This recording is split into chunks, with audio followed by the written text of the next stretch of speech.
I'd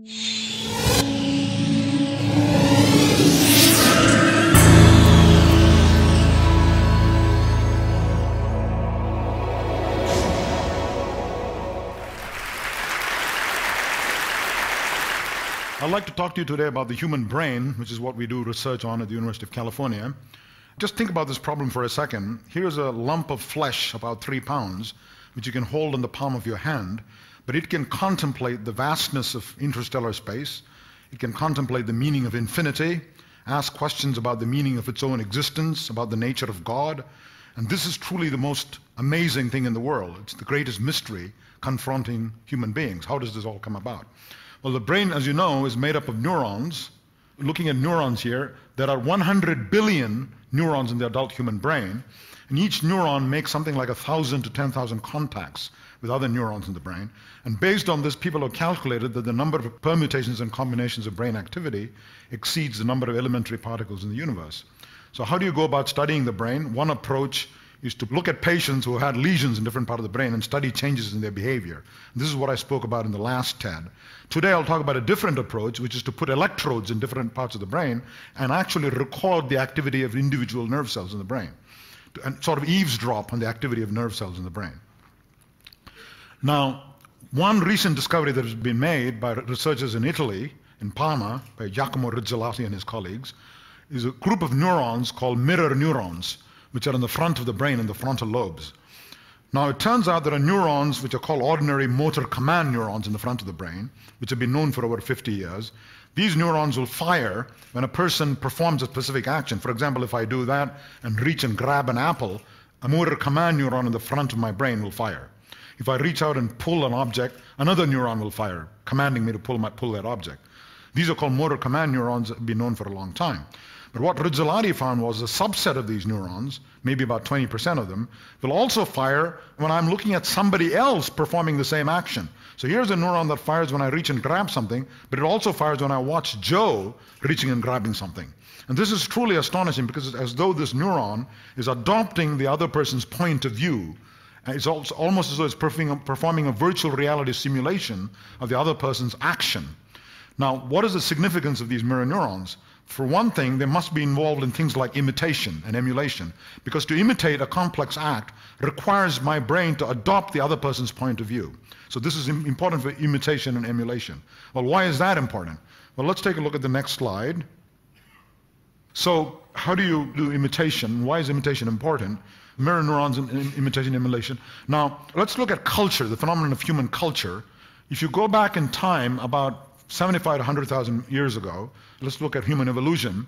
It turns out there's something very important happened around 75,000 years ago, and that is there's a sudden emergence and rapid spread of a number of skills that are unique to human beings, like tool use, the use of fire, the use of shelters, and of course language, and the ability to read somebody else's mind and interpret that person's behavior. All of that happened relatively quickly. Even though the human brain had achieved its present size almost 300,000 or 400,000 years ago, 100,000 years ago, all of this happened very, very quickly. And I claim that what happened was the sudden emergence of a sophisticated mirror neuron system, which allowed you to emulate and imitate other people's actions.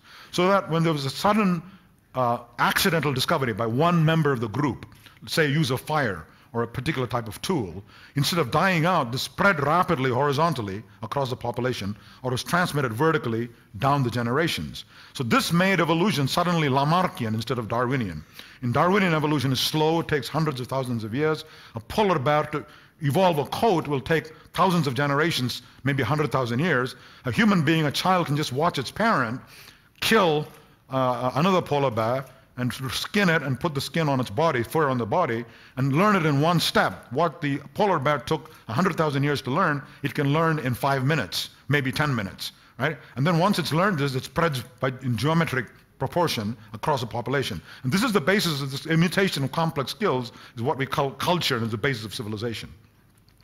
Now there's another kind of mirror neuron which is involved in something quite different, and that is there are mirror neurons, just as there are mirror neurons for action, there are mirror neurons for touch.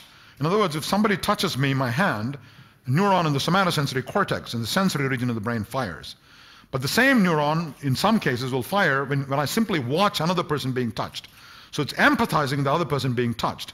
So most of them will fire when I'm touched in different locations, different neurons for different locations, but a subset of them will fire even when I watch somebody else being touched in the same location. So here again you have neurons which are involved in empathy. Now the question then arises, if I simply watch another person being touched, why do I not get confused and literally feel that touch sensation merely by watching somebody being touched? I mean, I empathize with that person, but I don't literally feel the touch. Well, that's because you've got receptors in your skin, touch and pain receptors, going back into your brain and saying, don't worry, you're not being touched. So empathize by all means with the other person, but do not actually experience the touch, otherwise you'll get confused and muddled. Okay? So there's a feedback signal that vetoes the signal of the mirror neuron, preventing you from consciously experiencing that touch. But if you remove the arm, you simply anesthetize my arm. So you put an injection into my arm, anesthetize the brachial plexus, so the arm is numb, there's no sensations coming in. If I now watch you being touched, I literally feel it in my hand. In other words, you've dissolved the barrier between you and other human beings. So I call them Gandhi neurons, or empathy neurons. And this is not in some abstract metaphorical sense. All that's separating you from him, from the other person, is your skin. Remove the skin, you experience that person's touch in your mind. You've dissolved the barrier between you and other human beings. And this, of course, is the basis of much of Eastern philosophy, and that is there's no real independent self aloof from other human beings, inspecting the world and inspecting other people. You're in fact connected, not just via Facebook and internet. You're actually quite literally connected by your neurons, and there's whole chains of neurons around this room talking to each other, and there is no real distinctiveness of your consciousness from somebody else's consciousness. And this is not mumbo-jumbo philosophy. It emerges from our understanding of basic neuroscience. So you have a patient with a phantom limb. If the arm has been removed, and you have a phantom, and you watch somebody else being touched, you feel it in your phantom. Now the astonishing thing is, if you have pain in your phantom limb, you squeeze the other person's hand, massage the other person's hand, that relieves the pain in your phantom hand. Almost as though the neuron were obtaining relief from merely watching somebody else being massaged. So here you have my last slide. For the longest time, people have regarded science and humanities as being distinct. C.P. Snow spoke of the two cultures, science on the one hand, humanities on the other. Never the twain shall meet. So I'm saying the mirror neuron system lies at the interface, allowing you to think about issues like consciousness, representation of self, what separates you from other human beings, what allows you to empathize with other human beings, and also even things like the emergence of culture and civilization, which is unique to human beings. Thank you.